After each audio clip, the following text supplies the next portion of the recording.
What is up guys, Dzeeff here, and happy Valentine's Day. I hope you're having a good one, and I really wanted to do this video on Valentine's Day specifically for a pretty obvious reason. We're going to go over my Valentine and talk about which cards she played in Yu-Gi-Oh! And which ones were the best of the bunch. Admittedly, before I started looking up which decks she actually played, I thought she played a lot more of the more modern Harpie cards than she actually did. If I remember correctly, my Valentine was supposed to be one of the better duelists in the Yu-Gi-Oh! Series, but she didn't really play that many broken cards. She did have a few of them, and I'm going to go over them in today's video, but yeah, not nearly as many as I originally thought before I looked up which cards she actually used. If you haven't seen one of these videos before that I've done on like Yugi and Kaiba and Joey, basically I go through all of the cards that the player used in the anime and sort of talk about them in context of the actual Yu-Gi-Oh! TCG. So in today's video, for example, we're going through all of my cards and sort of talk about which cards she used that actually saw tournament success in the physical trading card game. Like many of the Duelist Kingdom players, my Valentine did use several cards that we eventually came to know as staple choices for old school Yu-Gi-Oh! She used both Monster Born and Graceful Charity. I don't actually believe she used Pot of Greed, but obviously these cards are extremely effective in the physical trading card game as well as in the old school anime. These cards are pretty much found in almost any player's deck list when you go back and watch the original series. For pretty much all of the videos that I've done on those other characters, we found these cards in their decks. I will mention here that we're not only talking about monster cards, obviously, because these both are spell cards, but in the past we've done videos talking through all the monster cards and then a separate video talking through all the spells and traps. Unfortunately though, my Valentine did not have nearly enough monster cards that were actually playable and good to actually make just one video about them, so we're sort of combining monsters, spells, and traps into this one discussion. But everyone knows my Valentine for her Harpie cards, and while she didn't play a lot of the more modern cards that I usually think of when I think of a Harpie deck, she did play some pretty darn good ones, including Harpie's Feather Duster. So this thing doesn't have a lot of synergy with the actual Harpie archetype, but it still is technically a Harpie card. It's a spell card that destroys all of your opponent's back row with 0 cost. While many players think of Heavy Storm when they're thinking of back row removal, Harpie's Feather Duster is definitely the better version because it doesn't affect your own board. This thing is pretty crazy, and what's even crazier is that my Valentine and many of her deck lists actually had multiple copies of this thing. This is probably offset by the fact that her monster cards were not very strong in most cases, but still, what an incredibly powerful card that for some reason she got to use multiple copies of. This card has been banned in the TCG for a very long time. However, the OCG actually has one copy of this card, and it's pretty much a staple one of in every single side deck and sometimes even main decks. Very recently in the TCG, just a few months ago, we got Lightning Storm, which is sort of an updated version of this card, but with several major drawbacks. It's a hard once per turn effect, yes, but also you have to control no face-up cards to activate it, which is a huge downside. Harpie's Feather Duster is a card that I probably don't think will come back to the TCG anytime soon, especially with the release of Lightning Storm. There are a lot of ways to remove back row, and this is just way too good. This card is one of the best old school spell and trap card removal cards, probably the best even compared to things like Heavy Storm and Giant Trunade, and probably will stay banned for a very long time. While my Valentine did not actually play that many Harpie monster cards that still see play in Harpie decks in 2020, she did play a couple that are pretty decent. Harpie's Pet Dragon, for example, is a level 7 monster with a pretty useless effect, but this card actually became really relevant with Harpie Channeler, a card that can special summon it right from the deck, and then she becomes level 7 to make any rank 7 in your extra deck. This card might not have the most threatening effect while on the field, but the fact that it's a level 7 monster and pairs so well with Harpie Channeler makes it a staple one of in any modern Harpie strategy. Cyber Harpie Lady is also pretty decent. You know, not always played. People usually play Harpie Lady 1, but sometimes they'll play this one as well. There isn't a huge reason to play this card over Harpie Lady 1. Yes, it does have more attack points, but Harpie Lady 1 boosts your entire field of wind monsters, but it still has been played in the past as a 1 of and sometimes a 2 of, not really though.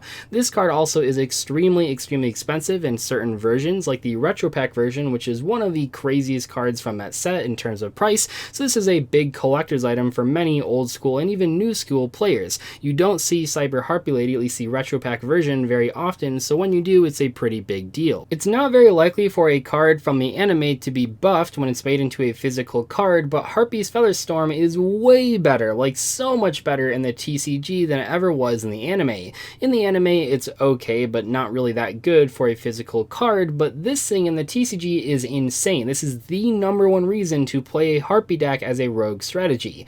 Harpie's Featherstorm is a normal trap card that says, if you control a Wind Wing Beast monster, aka most of the Harpies, until the end of this turn, negate any monster effects your opponent activates. Even better though, if you control a Harpie monster, which you probably will because that's probably the Wind Wing Beast monster you have, when you use this thing, you can activate this card from your hand. Holy crap, that's insane.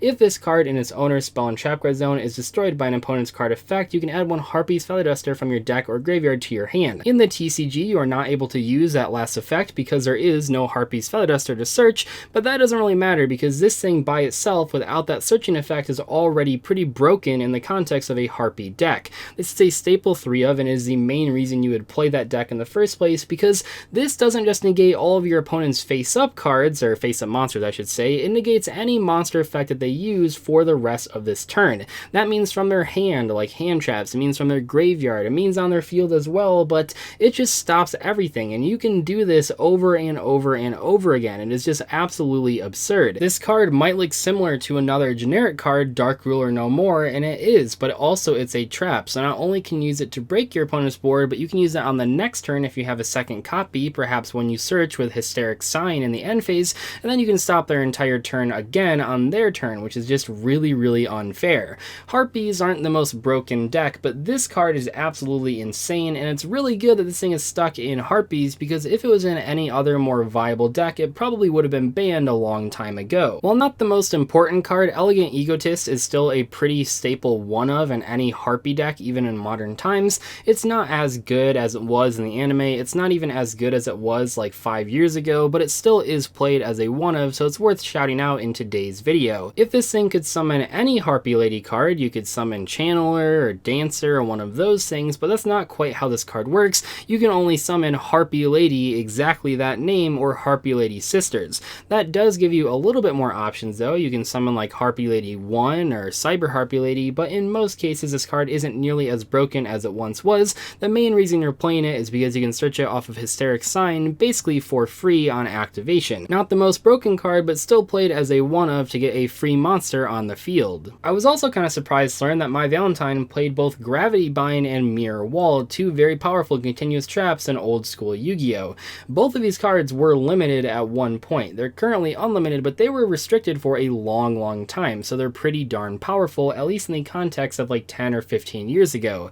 These cards were both found in her deck, so I want to mention them, and I'm not sure what they really have to do with a Harpie strategy or an Amazoness strategy, but they are really good cards that were played in my Valentine strategy. And while I don't really want to talk about Duel Links too much in this video, I've already passed over a couple of Amazoness cards that I would have had to mention. I will say, because we're already talking about Mirror Wall, that this card actually was really good in Duel Links for quite a while. It was one of the best trap cards to have. This card was pretty tough to deal with in a Duel Links deck, at least back in the day, like a year ago, back when I was playing Duel Links a lot.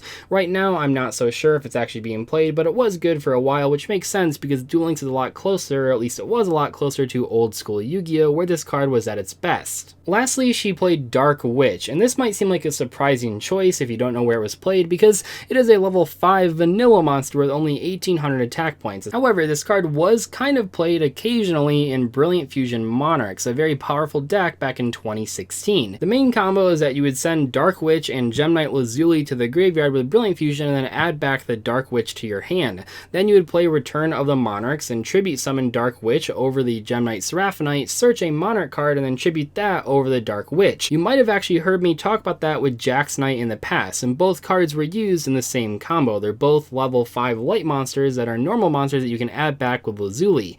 However, Dark Witch being a fairy monster is pretty important, which a lot of people realize and cut the Jax Knight for, because all of the monsters that you were summoning in that combo were fairy monsters if you played Dark Witch instead of Jax Knight. The Seraphonite is a fairy, the Dark Witch is a fairy, the Aether is a fairy, and that might not seem that important, and it wasn't that relevant in most cases, but if your opponent happened to have a rivalry of warlords on the field, you'd want to still be able to do that combo, and Dark Witch then was a little bit better than Jax Knight just because of that one interaction. Not super relevant in a lot of cases, but relevant enough for people to play Dark Witch instead of Jax Knight once they figured that out. Despite being built up as one of the better duelists in the original Yu-Gi-Oh! Anime, the cards that we actually saw My Valentine play weren't really anything to write home about. This is even more true considering that Harpie's Featherstorm, one of the best cards in the TCG right now as far as her cards go, isn't really that that good in the anime. It was much, much worse.